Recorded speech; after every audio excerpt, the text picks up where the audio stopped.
El Rincón de la Polilla presenta Las aventuras de Sherlock Holmes, de Sir Arthur Conan Doyle, en El misterio de Bascom Valley. Estábamos una mañana sentados mi esposa y yo, cuando la doncella trajo un telegrama. Era de Sherlock Holmes y decía lo siguiente: ¿Tiene un par de días libres? Me han telegrafiado desde el oeste de Inglaterra a propósito de la tragedia de Bascom Valley. Me alegraría que usted me acompañase. Atmósfera y paisaje maravillosos. Salgo de Paddington en el tren de las 11:15. ¿Qué dices a esto, querido?, preguntó mi esposa, mirándome directamente. ¿Vas a ir? No sé qué decir. En estos momentos tengo una lista de pacientes bastante larga. Va, Anstruther se encargará de ellos. Últimamente se te ve un poco pálido, el cambio te sentará bien, y siempre te han interesado mucho los casos del señor Sherlock Holmes. Sería un desagradecido si no me interesaran, en vista de lo que he ganado con uno solo de ellos, respondí. Pero si voy a ir, tendré que hacer el equipaje ahora mismo, porque solo me queda media hora. Mi experiencia en la campaña de Afganistán me había convertido, por lo menos, en un viajero rápido y dispuesto. Mis necesidades eran pocas y sencillas, de modo que, en menos de la mitad del tiempo mencionado, ya estaba en un coche de alquiler con mi maleta, rodando en dirección a la estación de Paddington. Sherlock Holmes paseaba andén arriba y andén abajo, y su alta y sombría figura parecía aún más alta y sombría a causa de su largo capote gris de viaje y su ajustada gorra de paño. «Ha sido usted verdaderamente amable al venir, Watson», dijo. «Para mí es considerablemente mejor tener al lado a alguien de quien fiarme por completo. La ayuda que se encuentra en el lugar de los hechos, o no vale para nada o está influida. Coja usted los 2 asientos del rincón y yo sacaré los billetes». Teníamos todo el compartimento para nosotros, si no contamos un inmenso montón de papeles que Holmes había traído consigo. Estuvo hojeándolos y leyéndolos, con intervalos dedicados a tomar notas y a meditar, hasta que dejamos atrás Reading. Entonces hizo de pronto con todos ellos una bola gigantesca y la tiró a la rejilla de los equipajes. ¿Ha leído algo acerca del caso?, preguntó. Ni una palabra, no he leído un periódico en varios días. La prensa de Londres no ha publicado relatos muy completos. Acabo de repasar todos los periódicos recientes a fin de hacerme con los detalles. Por lo que he visto, parece tratarse de uno de esos casos sencillos que resultan extraordinariamente difíciles. Eso suena un poco a paradoja, pero es una gran verdad. Lo que se sale de lo corriente constituye, casi invariablemente, una pista.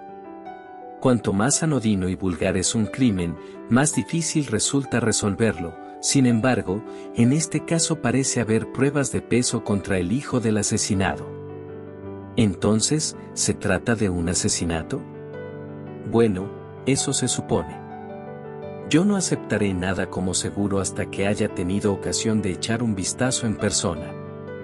Voy a explicarle en pocas palabras la situación, tal y como yo la he entendido. Bascom Valley es un distrito rural de Herefordshire, situado no muy lejos de Ross. El mayor terrateniente de la zona es un tal John Turner, que hizo fortuna en Australia y regresó a su país natal hace algunos años.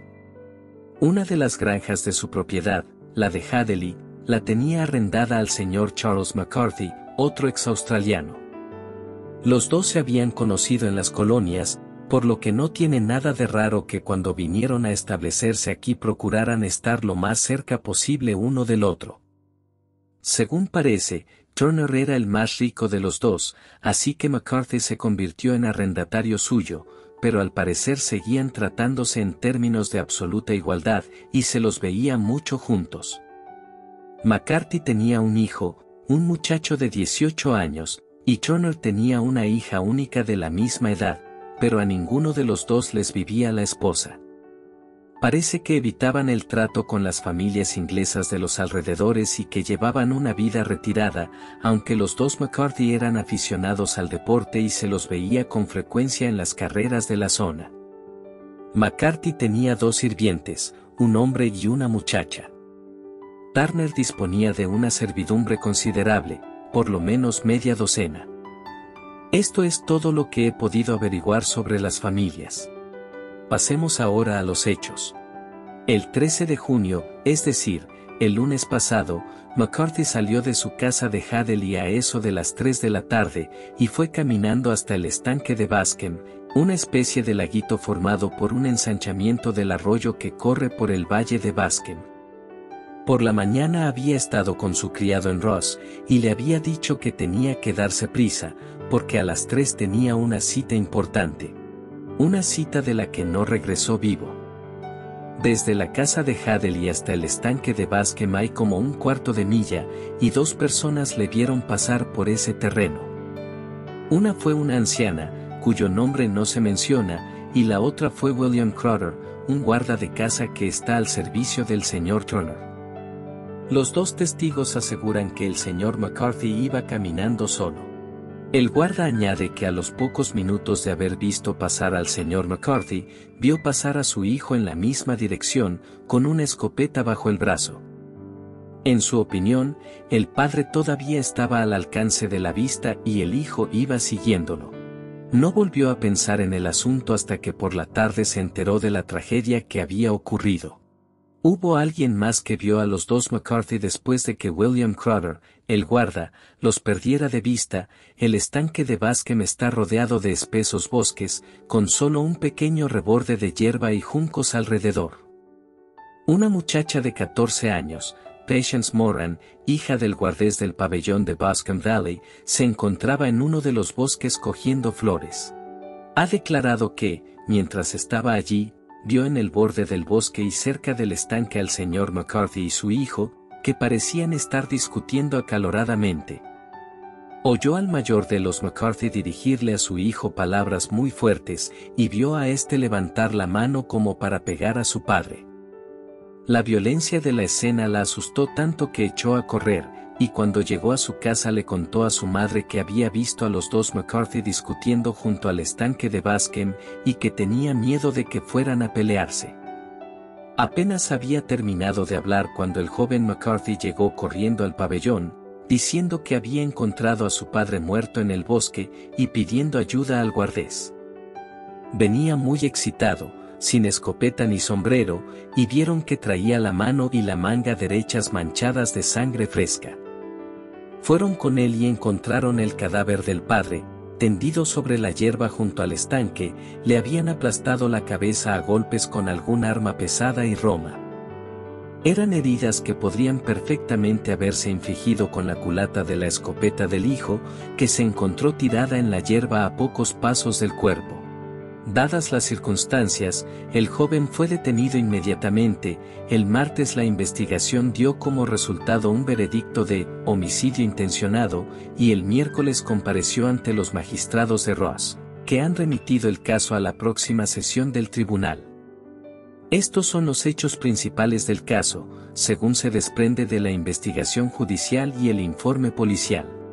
El caso no podría presentarse peor para el joven, comenté. Pocas veces se han dado tantas pruebas circunstanciales que acusasen con tanta insistencia al criminal. Las pruebas circunstanciales son muy engañosas, respondió Holmes pensativo. Puede parecer que indican claramente una cosa, pero si cambias un poquito tu punto de vista, puedes encontrarte con que indican, con igual claridad, algo completamente diferente. Sin embargo, hay que confesar que el caso se presenta muy mal para el joven, y es muy posible que verdaderamente sea culpable. Sin embargo, existen varias personas en la zona, y entre ellas la señorita Turner, la hija del terrateniente, que creen en su inocencia y que han contratado a Lestrade, al que usted recordará de cuando intervino en el estudio en Escarlata, para que investigue el caso en beneficio suyo.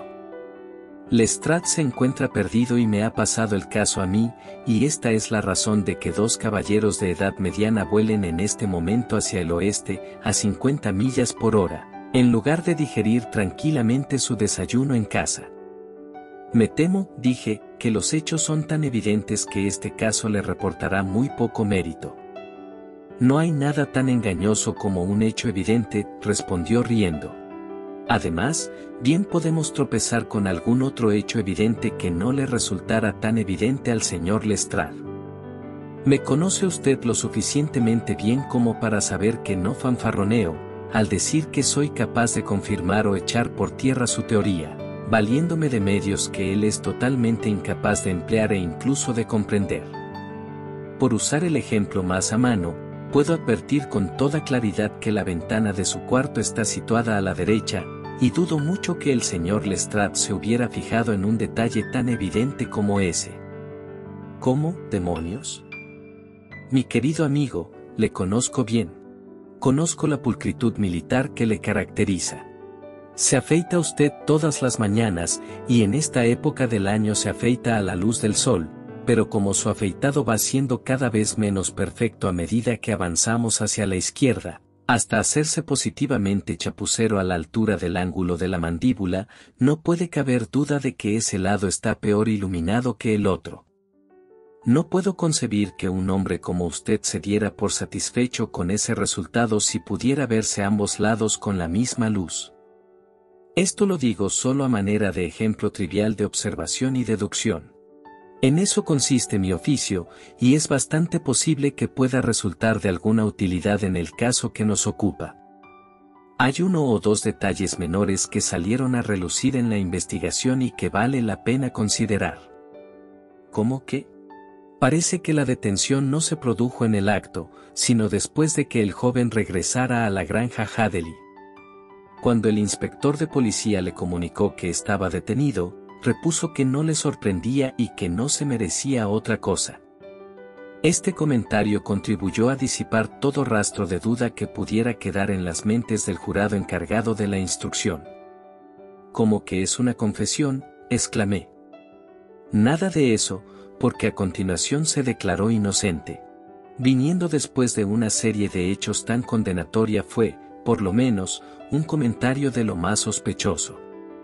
Por el contrario, dijo Holmes. Por el momento esa es la rendija más luminosa que puedo ver entre los nubarrones. Por muy inocente que sea, no puede ser tan rematadamente imbécil que no se dé cuenta de que las circunstancias son fatales para él.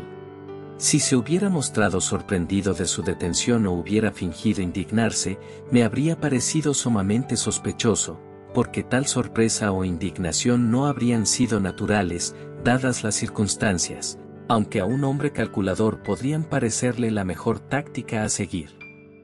Su franca aceptación de la situación le señala o bien como a un inocente, o bien como a un hombre con mucha firmeza y dominio de sí mismo. En cuanto a su comentario de que se lo merecía, no resulta tan extraño si se piensa que estaba junto al cadáver de su padre y que no cabe duda de que aquel mismo día había olvidado su respeto filial hasta el punto de reñir con él, e incluso según la muchacha cuyo testimonio es tan importante, de levantarle la mano como para pegarle. El remordimiento y el arrepentimiento que se reflejan en sus palabras me parecen señales de una mentalidad sana y no de una mente culpable. A muchos los han ahorcado con pruebas bastante menos sólidas, comenté, meneando la cabeza. Así es. Y a muchos los han ahorcado injustamente. ¿Cuál es la versión de los hechos según el propio joven? Me temo que no muy alentadora para sus partidarios, aunque tiene un par de detalles interesantes. Aquí la tiene, puede leerla usted mismo.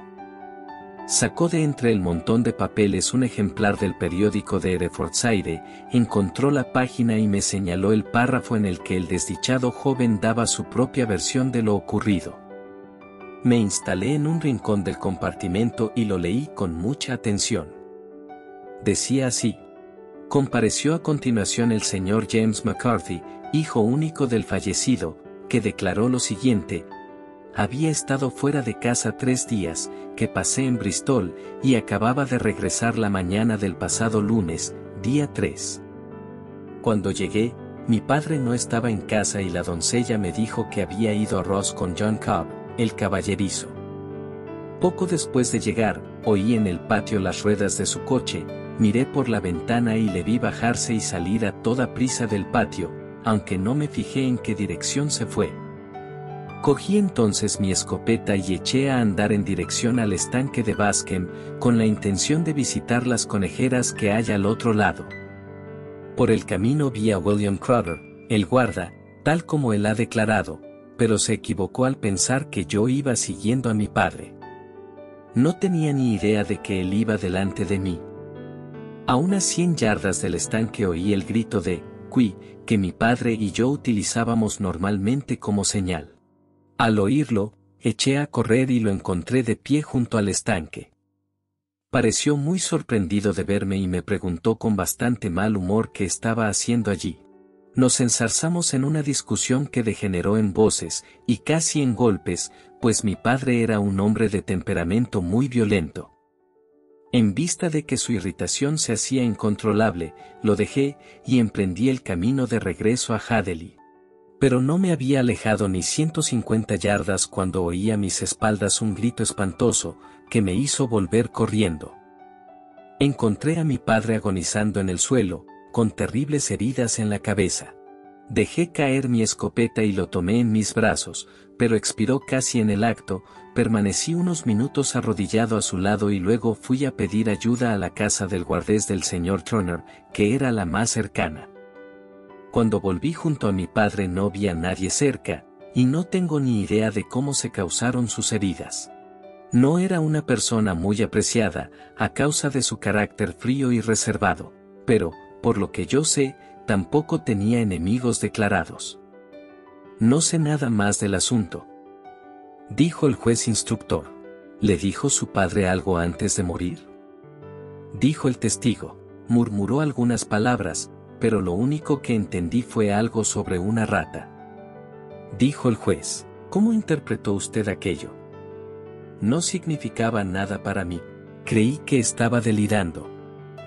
Dijo el juez. ¿Cuál fue el motivo de que usted y su padre sostuvieran aquella última discusión? Dijo el testigo. Preferiría no responder. Dijo el juez. Me temo que debo insistir. Dijo el testigo. De verdad que me resulta imposible decírselo. Puedo asegurarle que no tenía nada que ver con la terrible tragedia que ocurrió a continuación.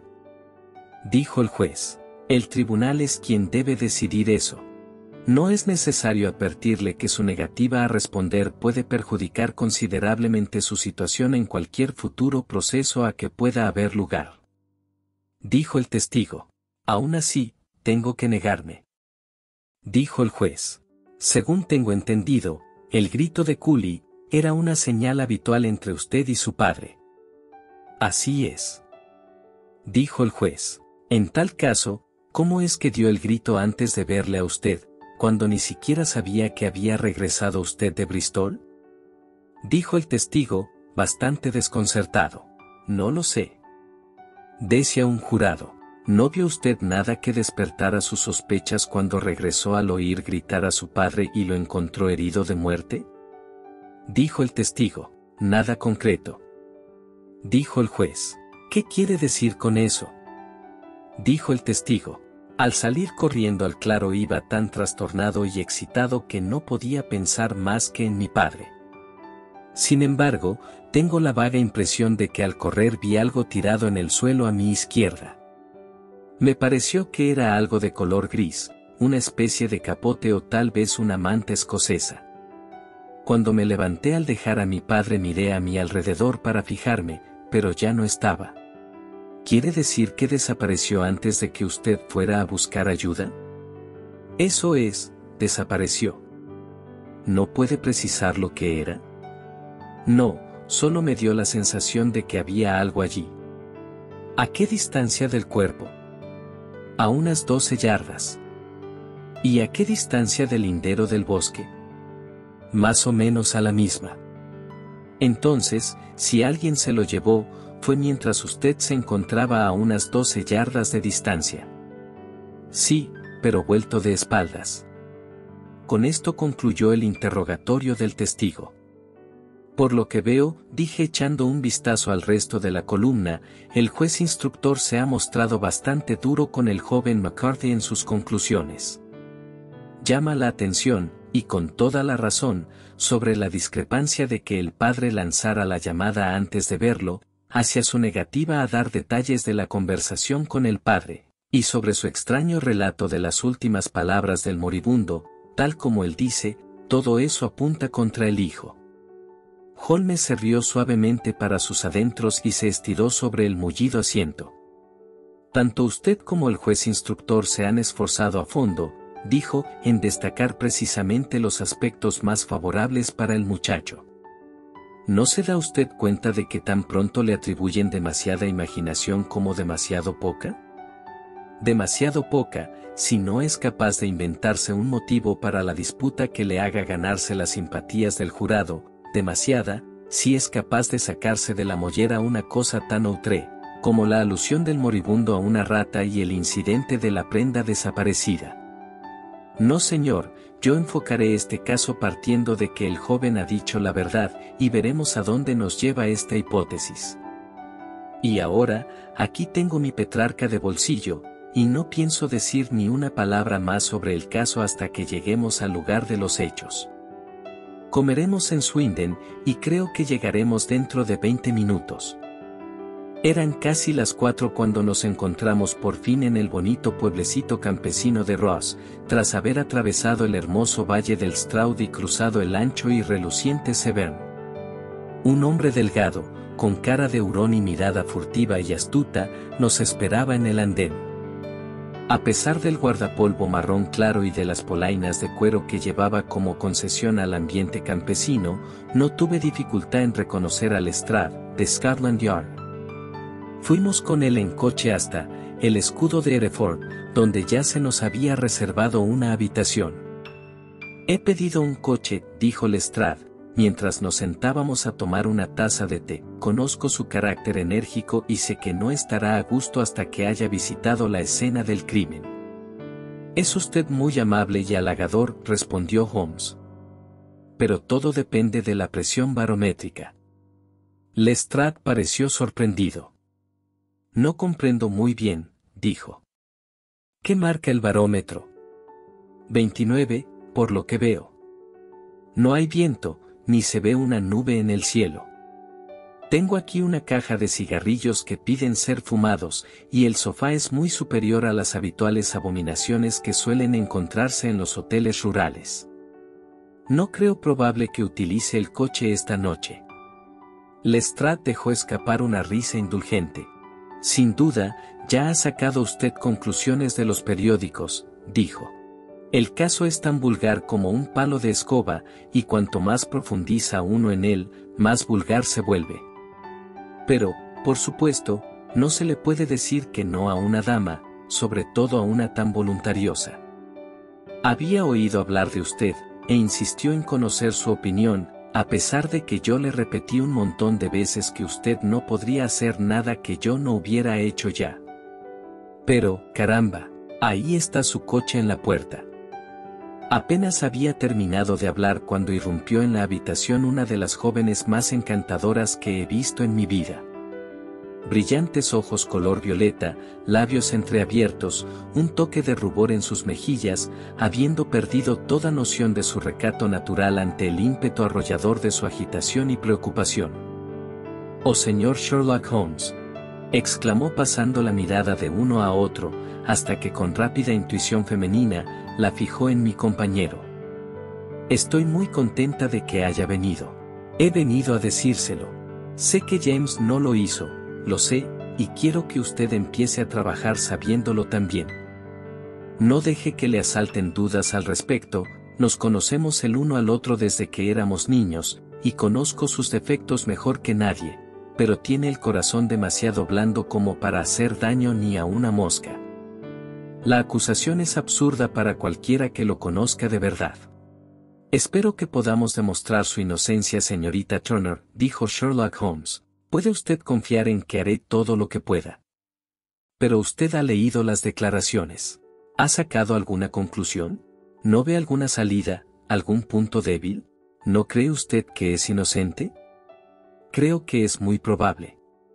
Ya lo ve usted, exclamó ella, echando atrás la cabeza y mirando desafiante a Lestrade. Ya lo oye. Él me da esperanzas.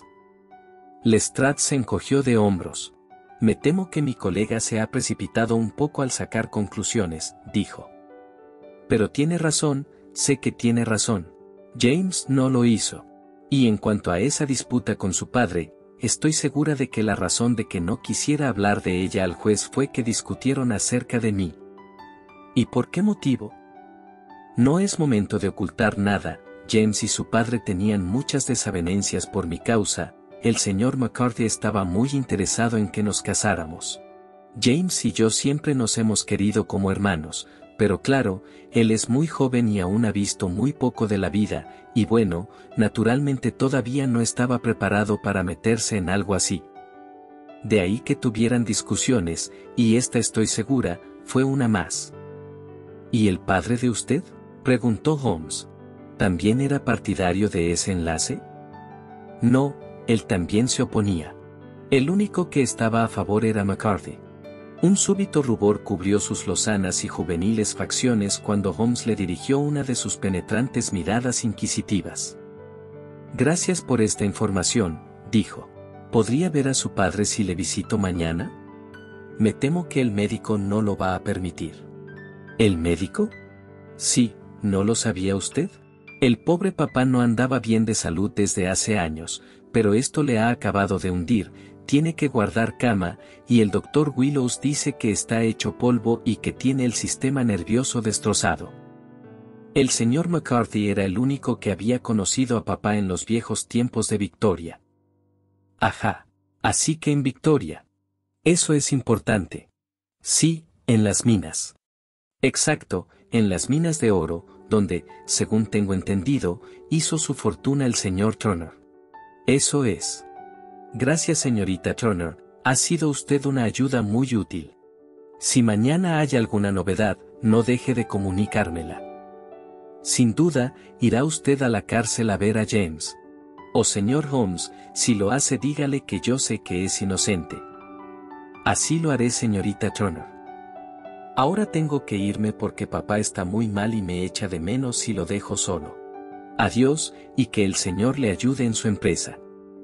Salió de la habitación tan impulsivamente como había entrado y oímos las ruedas de su carruaje traqueteando calle abajo. Estoy avergonzado de usted, Holmes, dijo Lestrade con gran dignidad, tras unos momentos de silencio. ¿Por qué despierta esperanzas que luego tendrá que defraudar? No soy precisamente un sentimental, pero a eso lo llamo crueldad. Creo que encontraré la manera de demostrar la inocencia de James McCarthy, dijo Holmes. ¿Tiene usted autorización para visitarlo en la cárcel? Sí, pero solo para usted y para mí. En tal caso, reconsideraré mi decisión de no salir. ¿Tendremos todavía tiempo para tomar un tren a Hereford y verlo esta noche? De sobra. Entonces, en marcha. Watson, me temo que se va a aburrir, pero solo estaré ausente un par de horas. Los acompañé andando hasta la estación, y luego vagabundeé por las calles del pueblecito, acabando por regresar al hotel, donde me tumbé en el sofá y procuré interesarme en una novela policíaca. Pero la trama de la historia era tan endeble en comparación con el profundo misterio en el que estábamos sumidos, que mi atención se desviaba constantemente de la ficción a los hechos, y acabé por tirarla al otro extremo de la habitación y entregarme por completo a recapacitar sobre los acontecimientos del día. Suponiendo que la historia del desdichado joven fuera absolutamente cierta, qué cosa diabólica, qué calamidad absolutamente imprevista y extraordinaria podía haber ocurrido entre el momento en que se separó de su padre, y el instante en que, atraído por sus gritos, volvió corriendo al claro. Había sido algo terrible y mortal, ¿pero qué? ¿Podrían mis instintos médicos deducir algo de la índole de las heridas? Tiré de la campanilla y pedí que me trajeran el periódico semanal del condado, que contenía una crónica textual de la investigación. En la declaración del forense se afirmaba que el tercio posterior del parietal izquierdo y la mitad izquierda del occipital habían sido fracturados por un fuerte golpe asestado con un objeto romo. Señalé el lugar en mi propia cabeza. Evidentemente, aquel golpe tenía que haberse asestado por detrás. Hasta cierto punto, aquello favorecía al acusado, ya que cuando se le vio discutiendo con su padre ambos estaban frente a frente. Aún así, no significaba gran cosa, ya que el padre podía haberse vuelto de espaldas antes de recibir el golpe. De todas maneras, quizá valiera la pena llamar la atención de Holmes sobre el detalle. Luego teníamos la curiosa alusión del moribundo a una rata. ¿Qué podía significar aquello? No podía tratarse de un delirio. Un hombre que ha recibido un golpe mortal no suele delirar. No. Lo más probable era que estuviera intentando explicar lo que le había ocurrido. ¿Pero qué podía querer decir? Me devané los sesos en busca de una posible explicación, y luego estaba también el asunto de la prenda gris que había visto el joven McCarthy. De ser cierto aquello, el asesino debía haber perdido al huir alguna prenda de vestir, probablemente su gabán, y había tenido la sangre fría de volver a recuperarla en el mismo instante en que el hijo se arrodillaba, vuelto de espaldas, a menos de 12 pasos. Qué maraña de misterios e improbabilidades era todo el asunto. No me extrañaba la opinión de Lestrade, a pesar de lo cual tenía tanta fe en la perspicacia de Sherlock Holmes que no perdía las esperanzas, en vista de que todos los nuevos datos parecían reforzar su convencimiento de la inocencia del joven McCarthy. Era ya tarde cuando regresó Sherlock Holmes. Venía solo, ya que Lestrade se alojaba en el pueblo. El barómetro continúa muy alto, comentó mientras se sentaba. Es importante que no llueva hasta que hayamos podido examinar el lugar de los hechos. Por otra parte, para un trabajito como ese uno tiene que estar en plena forma y bien despierto, y no quiero hacerlo estando fatigado por un largo viaje. He visto al joven McCarthy. ¿Y qué ha sacado de él? Nada. ¿No pudo arrojar ninguna luz? Absolutamente ninguna. En algún momento me sentí inclinado a pensar que él sabía quién lo había hecho y estaba encubriéndolo o encubriéndola, pero ahora estoy convencido de que está tan a oscuras como todos los demás. No es un muchacho demasiado perspicaz, aunque sí, bien parecido y yo diría que de corazón noble. No puedo admirar sus gustos, comenté, si es verdad eso de que se negaba a casarse con una joven tan encantadora como esta señorita Turner. Ah, en eso hay una historia bastante triste. El tipo la quiere con locura, con desesperación, pero hace unos años, cuando no era más que un mozalbete, y antes de conocerla bien a ella, porque la chica había pasado 5 años en un internado, no va el muy idiota y se deja atrapar por una camarera de Bristol, y se casa con ella en el juzgado. Nadie sabe una palabra del asunto, pero puede usted imaginar lo enloquecedor que tenía que ser para él, que le recriminaran por no hacer algo que daría los ojos por poder hacer, pero que sabe que es absolutamente imposible. Fue uno de esos arrebatos de locura lo que le hizo levantar las manos cuando su padre, en su última conversación, le seguía insistiendo en que le propusiera matrimonio a la señorita Turner. Por otra parte, carece de medios económicos propios y su padre, que era en todos los aspectos un hombre muy duro, le habría repudiado por completo si se hubiera enterado de la verdad. Con esta esposa camarera es con la que pasó los últimos 3 días en Bristol, sin que su padre supiera dónde estaba. Acuérdese de este detalle, es importante. Sin embargo, no hay mal que por bien no venga, ya que la camarera, al enterarse por los periódicos de que el chico se ha metido en un grave aprieto, y es posible que lo ahorquen, ha roto con él y le ha escrito comunicándole que ya tiene un marido en los astilleros Bermudas, de modo que no existe un verdadero vínculo entre ellos. Creo que esta noticia ha bastado para consolar al joven McCarthy de todo lo que ha sufrido. Pero si él es inocente, entonces, ¿quién lo hizo? Eso, ¿quién? Quiero llamar su atención muy concretamente hacia 2 detalles. El primero, que el hombre asesinado tenía una cita con alguien en el estanque, y que este alguien no podía ser su hijo, porque el hijo estaba fuera y él no sabía cuándo iba a regresar. El segundo, que a la víctima se le oyó gritar Coolie, aunque aún no sabía que su hijo había regresado.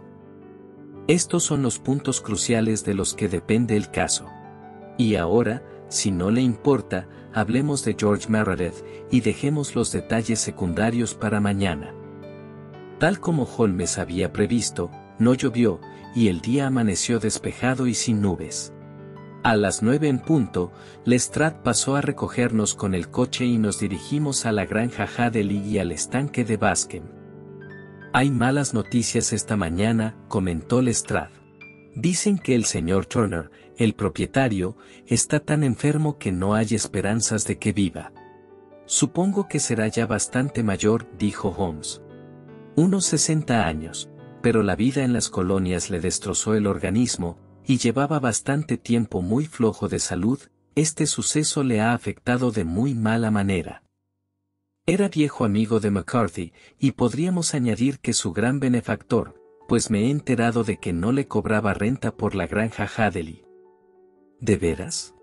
Esto es interesante, dijo Holmes. Pues, sí. Y le ha ayudado de otras 100 maneras, por aquí todo el mundo habla de lo bien que se portaba con él. Vaya. ¿Y no le parece a usted un poco curioso que este McCarthy, que parece no poseer casi nada y deber tantos favores a Turner, hable a pesar de todo, de casar a su hijo con la hija de Turner, presumible heredera de su fortuna, y además, lo diga con tanta seguridad como si bastara con proponerlo para que todo lo demás viniera por sí solo? Y aún resulta más extraño sabiendo, como sabemos, que el propio Turner se oponía a la idea. Nos lo dijo la hija, ¿no deduce usted nada de eso? Ya llegamos a las deducciones y las inferencias, dijo Lestrade guiñándome un ojo. Holmes, ya me resulta bastante difícil bregar con los hechos, sin tener que volar persiguiendo teorías y fantasías. Tiene usted razón, dijo Holmes con fingida humildad. Le resulta a usted muy difícil bregar con los hechos. Pues al menos he captado un hecho que a usted parece costarle mucho aprender, replicó Lestrade algo acalorado. ¿Y cuál es? Que el señor McCarthy padre, halló la muerte a manos del señor McCarthy hijo, y que todas las teorías en contra no son más que puras pamplinas, cosa de lunáticos. Bueno, a la luz de la luna se ve más que en la niebla, dijo Holmes echándose a reír. Pero, o mucho me equivoco o eso de la izquierda es la granja Hadley. En efecto. Era una construcción amplia, de aspecto confortable, de 2 plantas, con tejado de pizarra y grandes manchas amarillas de líquen en sus muros grises. Sin embargo, las persianas bajadas y las chimeneas sin humo le daban un aspecto desolado, como si aún se sintiera en el edificio el peso de la tragedia. Llamamos a la puerta y la doncella, a petición de Holmes, nos enseñó las botas que su señor llevaba en el momento de su muerte, y también un par de botas del hijo, aunque no las que llevaba puestas entonces. Después de haberlas medido cuidadosamente por 7 u 8 puntos diferentes, Holmes pidió que le condujeran al patio, desde donde todos seguimos el tortuoso sendero que llevaba al estanque de Bascom. Cuando seguía un rastro como aquel, Sherlock Holmes se transformaba. Los que solo conocían al tranquilo pensador y lógico de Baker Street, habrían tenido dificultades para reconocerlo, su rostro se acaloraba y se ensombrecía. Sus cejas se convertían en 2 líneas negras y marcadas, bajo las cuales relucían sus ojos con brillo de acero. Llevaba la cabeza inclinada hacia abajo, los hombros encorvados, los labios apretados y las venas de su cuello largo y fibroso sobresalían como cuerdas de látigo. Los orificios de la nariz parecían dilatarse con un ansia de caza puramente animal, y su mente estaba tan concentrada en lo que tenía delante que toda pregunta o comentario caía en oídos sordos, o como máximo, provocaba un rápido e impaciente gruñido de respuesta. Fue avanzando rápida y silenciosamente a lo largo del camino que atravesaba los prados y luego conducía a través del bosque hasta el estanque de Bascom. El terreno era húmedo y pantanoso, lo mismo que en todo el distrito, y se veían huellas de muchos pies, tanto en el sendero como sobre la hierba corta que lo bordeaba por ambos lados. A veces, Holmes apretaba el paso, otras veces, se paraba en seco, y en una ocasión dio un pequeño rodeo, metiéndose por el prado. Lestrade y yo caminábamos detrás de él, el policía, con aire indiferente y despectivo, mientras que yo observaba a mi amigo con un interés que nacía de la convicción de que todas y cada una de sus acciones tenían una finalidad concreta.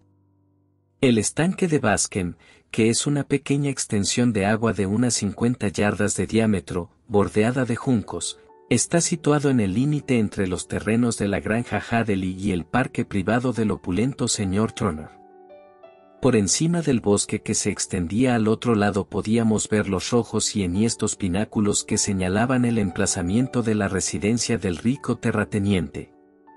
En el lado del estanque correspondiente a Hadley, el bosque era muy espeso, y había un estrecho cinturón de hierba saturada de agua, de unos 20 pasos de anchura, entre el lindero del bosque y los juncos de la orilla.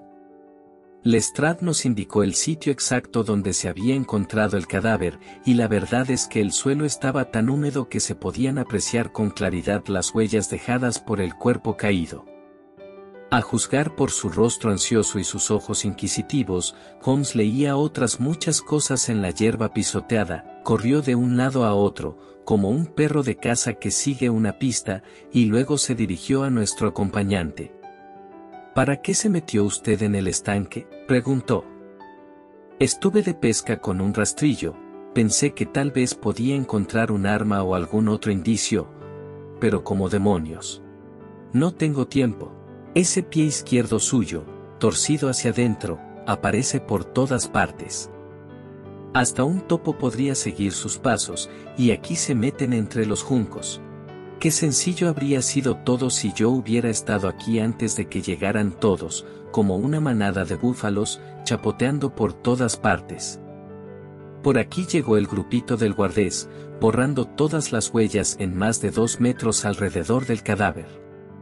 Pero aquí hay 3 pistas distintas de los mismos pies, sacó una lupa y se tendió sobre el impermeable para ver mejor, sin dejar de hablar, más para sí mismo que para nosotros. Son los pies del joven McCarthy. 2 veces andando y una corriendo tan aprisa que las puntas están marcadas y los tacones apenas se ven. Esto concuerda con su relato. Echó a correr al ver a su padre en el suelo. Y aquí tenemos las pisadas del padre cuando andaba de un lado a otro. ¿Y esto qué es? Ah, la culata de la escopeta del hijo, que se apoyaba en ella mientras escuchaba. Ajá. ¿Qué tenemos aquí? Pasos de puntillas, pasos de puntillas. Y, además, de unas botas bastante raras, de puntera cuadrada. Vienen, van, vuelven a venir, por supuesto, a recoger el abrigo. Ahora bien, ¿de dónde venían?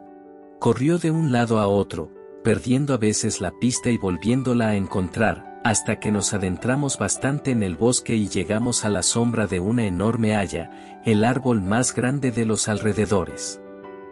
Holmes siguió la pista hasta detrás del árbol y se volvió a tumbar boca abajo, con un gritito de satisfacción. Se quedó allí durante un buen rato, levantando las hojas y las ramitas secas, recogiendo en un sobre, algo que a mí me pareció polvo y examinando con la lupa, no solo el suelo sino también la corteza del árbol hasta donde pudo alcanzar. Tirada entre el musgo había una piedra de forma irregular, que también examinó atentamente, guardándosela luego. A continuación siguió un sendero que atravesaba el bosque hasta salir a la carretera, donde se perdían todas las huellas. Ha sido un caso sumamente interesante, comentó, volviendo a su forma de ser habitual. Imagino que esa casa gris de la derecha debe ser el pabellón del guarda. Creo que voy a entrar a cambiar unas palabras con Moran, y tal vez escribir una notita. Una vez hecho eso, podemos volver para comer. Ustedes pueden ir andando hasta el coche, que yo me reuniré con ustedes enseguida. Tardamos unos 10 minutos en llegar hasta el coche y emprender el regreso a Ross. Holmes seguía llevando la piedra que había recogido en el bosque. Puede que esto le interese Lestrade, comentó enseñándosela. Con esto se cometió el asesinato. No veo ninguna señal. No las hay. ¿Y entonces, cómo lo sabe? Debajo de ella, la hierba estaba crecida. Solo llevaba unos días tirada allí, no se veía que hubiera sido arrancada de ningún sitio próximo, su forma corresponde a las heridas. No hay rastro de ninguna otra arma. ¿Y el asesino? Es un hombre alto, zurdo, que cojea un poco de la pierna derecha, lleva botas de caza con suela gruesa y un capote gris, fuma cigarros indios con boquilla y lleva una navaja mellada en el bolsillo. Hay otros varios indicios, pero estos deberían ser suficientes para avanzar en nuestra investigación. Lestrade se echó a reír. Me temo que continuó siendo escéptico, dijo. Las teorías están muy bien, pero nosotros tendremos que vernoslas con un tosudo jurado británico. Nous verrons, respondió Holmes muy tranquilo. Usted siga su método, que yo seguiré el mío. Estaré ocupado esta tarde y probablemente regresaré a Londres en el tren de la noche. ¿Dejando el caso sin terminar? No, terminado. Pero el misterio está resuelto. ¿Quién es, pues, el asesino? El caballero que le he descrito. ¿Pero quién es? No creo que resulte tan difícil averiguarlo. Esta zona no es tan populosa. Lestrade se encogió de hombros. Soy un hombre práctico, dijo, y la verdad es que no puedo ponerme a recorrer los campos en busca de un caballero zurdo con una pata coja. Sería el hazmerreír de Scotland Yard. Muy bien, dijo Holmes tranquilamente. Ya le he dado su oportunidad, aquí están sus aposentos, adiós. Le dejaré una nota antes de marcharme. Tras dejar a Lestrade en sus habitaciones, regresamos a nuestro hotel, donde encontramos la comida ya servida. Holmes estuvo callado y sumido en reflexiones, con una expresión de pesar en el rostro, como quien se encuentra en una situación desconcertante. Vamos a ver, Watson, dijo cuando retiraron los platos. Siéntese aquí, en esta silla, y deje que le predique un poco. No sé qué hacer y agradecería sus consejos. Encienda un cigarro y deje que me explique. Hágalo, por favor. Pues bien, al estudiar este caso hubo dos detalles de la declaración del joven McCarthy que nos llamaron la atención al instante, aunque a mí me predispusieron a favor y a usted en contra del joven. Uno, el hecho de que el padre, según la declaración, lanzara el grito de Cui antes de ver a su hijo. El otro, la extraña mención de una rata por parte del moribundo. Dese cuenta de que murmuró varias palabras, pero esto fue lo único que captaron los oídos del hijo. Ahora bien, nuestra investigación debe partir de estos dos puntos, y comenzaremos por suponer que lo que declaró el muchacho es la pura verdad. ¿Y qué sacamos del Cui? Bueno, evidentemente, no era para llamar al hijo, porque él creía que su hijo estaba en Bristol. Fue pura casualidad que se encontrara por allí cerca, el Cui pretendía llamar la atención de la persona con la que se había citado, quienquiera que fuera. Pero ese Cui es un grito típico australiano, que se usa entre australianos. Hay buenas razones para suponer que la persona con la que McCarthy esperaba encontrarse en el estanque de Bascom había vivido en Australia. ¿Y qué hay de la rata?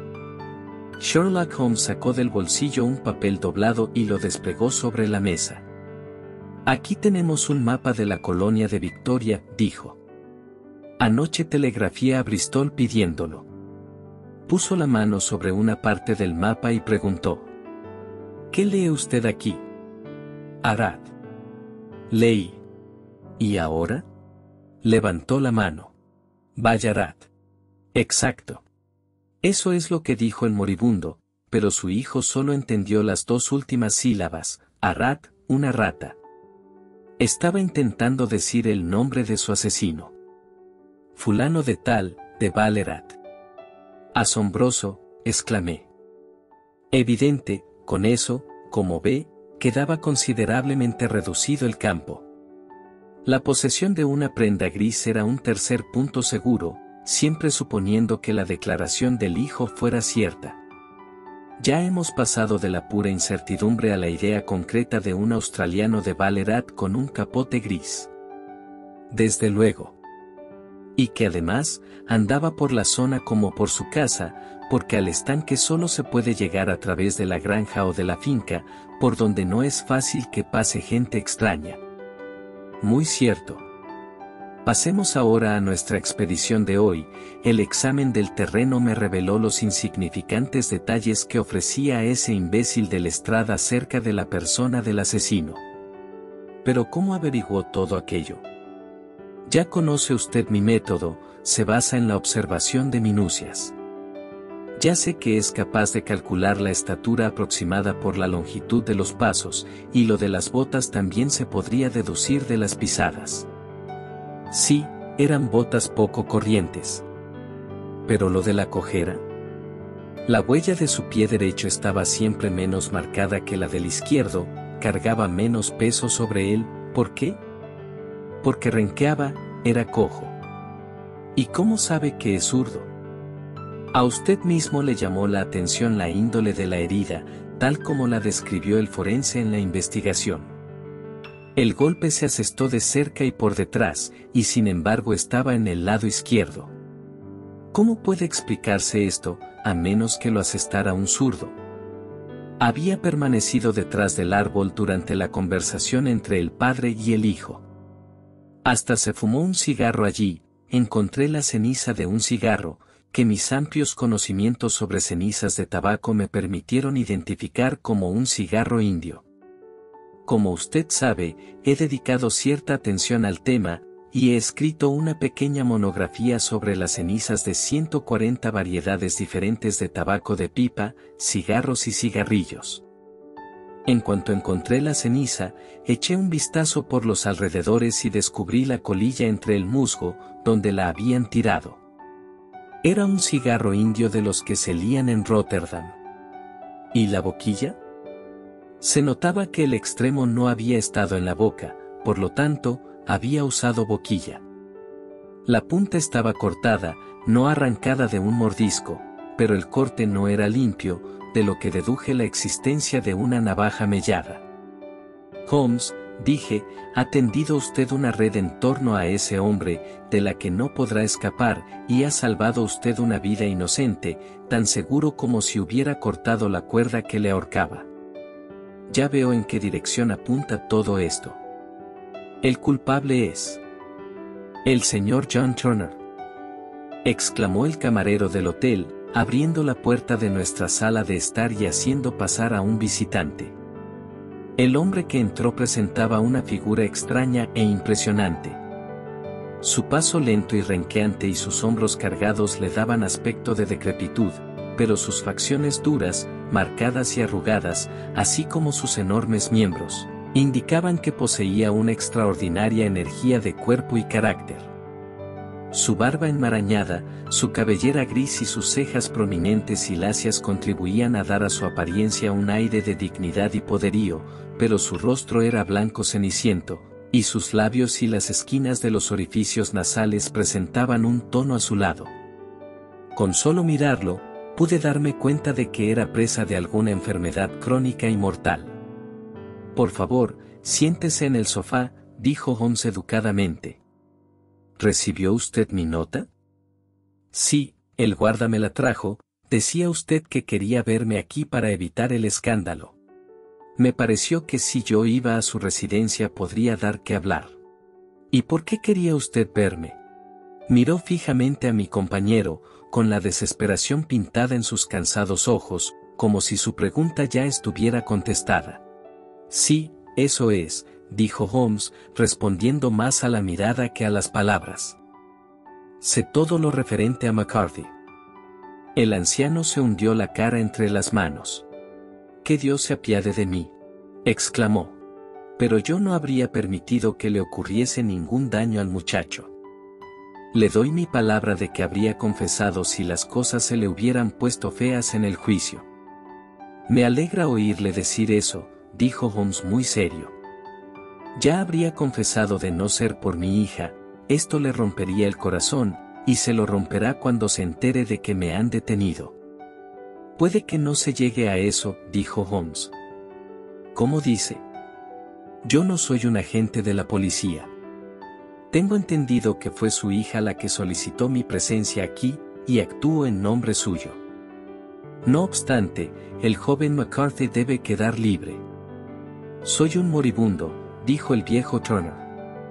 Hace años que padezco diabetes, mi médico dice que podría no durar ni un mes, pero preferiría morir bajo mi propio techo, y no en la cárcel. Holmes se levantó y se sentó a la mesa con la pluma en la mano y un legajo de papeles delante. Limítese a contarnos la verdad, dijo. Yo tomaré nota de los hechos, usted lo firmará y Watson puede servir de testigo, así podré, en último extremo, presentar su confesión para salvar al joven McCarthy. Le prometo que no la utilizaré a menos que sea absolutamente necesario. Perfectamente, dijo el anciano. Es muy dudoso que yo viva hasta el juicio, así que me importa bien poco, pero quisiera evitarle a Alice ese golpe. Y ahora, le voy a explicar todo el asunto. La acción abarca mucho tiempo, pero tardaré muy poco en contarlo. Usted no conocía al muerto, a ese McCarthy. Era el diablo en forma humana, se lo aseguro, que Dios le libre de caer en las garras de un hombre así. Me ha tenido en sus manos durante estos 20 años, y ha arruinado mi vida. Pero primero le explicaré cómo caí en su poder. A principios de los 60, yo estaba en las minas. Era entonces un muchacho impulsivo y temerario, dispuesto a cualquier cosa, me enredé con malas compañías, me aficioné a la bebida, no tuve suerte con mi mina, me eché al monte, y en una palabra, me convertí en lo que aquí llaman un salteador de caminos. Éramos 6, y llevábamos una vida de lo más salvaje, robando de vez en cuando algún rancho, o asaltando las carretas que se dirigían a las excavaciones. Me hacía llamar Black Jack de Ballarat, y aún se acuerdan en la colonia de nuestra cuadrilla, la banda de Ballarat.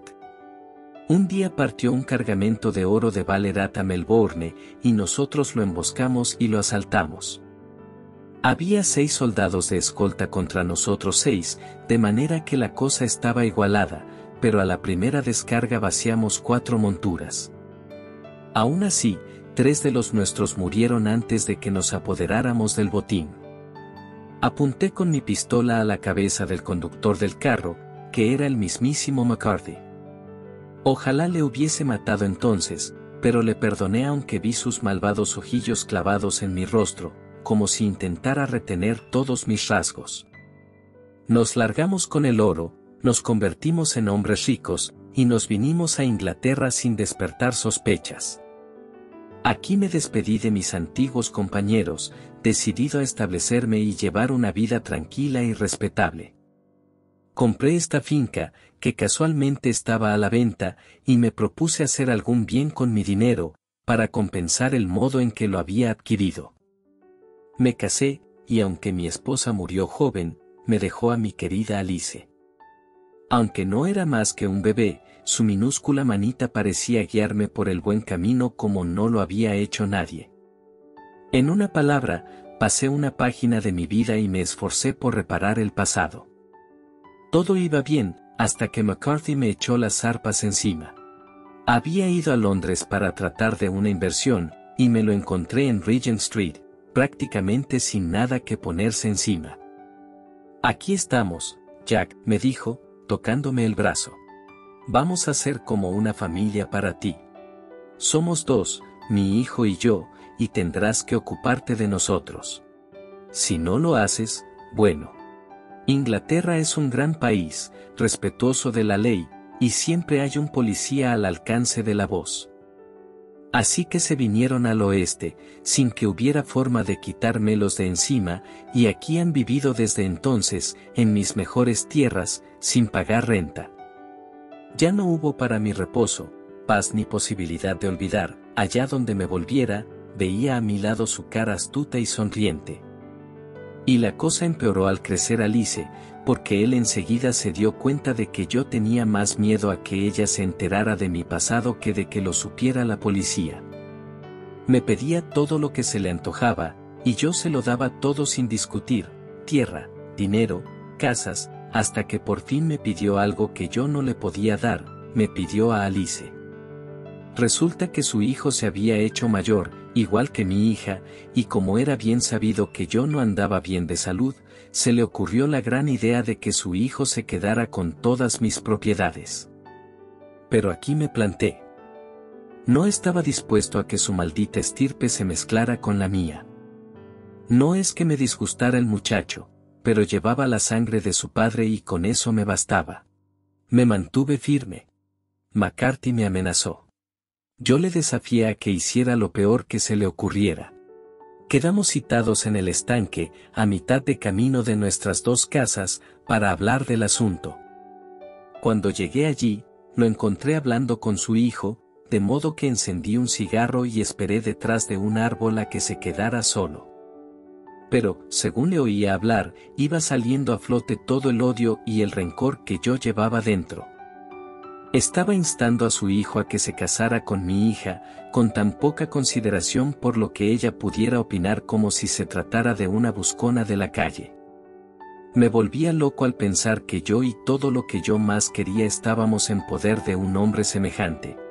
¿No había forma de romper las ataduras? Me quedaba poco de vida y estaba desesperado. Aunque conservaba las facultades mentales y la fuerza de mis miembros, sabía que mi destino estaba sellado. ¿Pero qué recuerdo dejaría y qué sería de mi hija? Las dos cosas podían salvarse si conseguía hacer callar aquella maldita lengua. Lo hice, señor Holmes, y volvería a hacerlo. Aunque mis pecados han sido muy graves, he vivido un martirio para purgarlos. Pero que mi hija cayera en las mismas redes que a mí me esclavizaron era más de lo que podía soportar. No sentí más remordimientos al golpearlo que si se hubiera tratado de una alimaña repugnante y venenosa. Sus gritos hicieron volver al hijo, pero yo ya me había refugiado en el bosque, aunque tuve que regresar a por el capote que había dejado caer al huir. Esta es, caballeros, la verdad de todo lo que ocurrió. Bien, no me corresponde a mí juzgarle, dijo Holmes, mientras el anciano firmaba la declaración escrita que acababa de realizar. Y ruego a Dios que nunca nos veamos expuestos a semejante tentación. Espero que no, señor. ¿Y qué se propone usted hacer ahora? En vista de su estado de salud, nada. Usted mismo se da cuenta de que pronto tendrá que responder de sus acciones ante un tribunal mucho más alto que el de lo penal. Conservaré su confesión y, si McCarthy resulta condenado, me veré obligado a utilizarla. De no ser así, jamás la verán ojos humanos, y su secreto, tanto si vive usted como si muere, estará a salvo con nosotros. Adiós pues, dijo el anciano solemnemente. Cuando les llegue la hora, su lecho de muerte se les hará más llevadero al pensar en la paz que han aportado al mío. Y salió de la habitación tambaleándose, con toda su gigantesca figura sacudida por temblores. «Que Dios nos asista», exclamó Sherlock Holmes después de un largo silencio. ¿Por qué el destino les gasta tales jugarretas a los pobres gusanos indefensos? Siempre que me encuentro con un caso así, no puedo evitar acordarme de las palabras de Baster, y decir, allá va Sherlock Holmes, por la gracia de Dios. James McCarthy resultó absuelto en el juicio, gracias a una serie de alegaciones que Holmes preparó, y sugirió al abogado defensor. El viejo Turner aún vivió 7 meses después de nuestra entrevista, pero ya falleció, y todo parece indicar que el hijo y la hija vivirán felices y juntos, ignorantes del negro nubarrón que envuelve su pasado. Final. Gracias por haber escuchado otro programa más en el Rincón de la Polilla. Si has disfrutado de este programa, regálanos tu maravilloso like y le invitamos a suscribirse si aún no lo has hecho. También, si deseas apoyarnos un poco más, puedes hacer cualquier donación utilizando el link de PayPal que está en la descripción, sin ningún compromiso. Muchas gracias por todo su apoyo. Hasta pronto.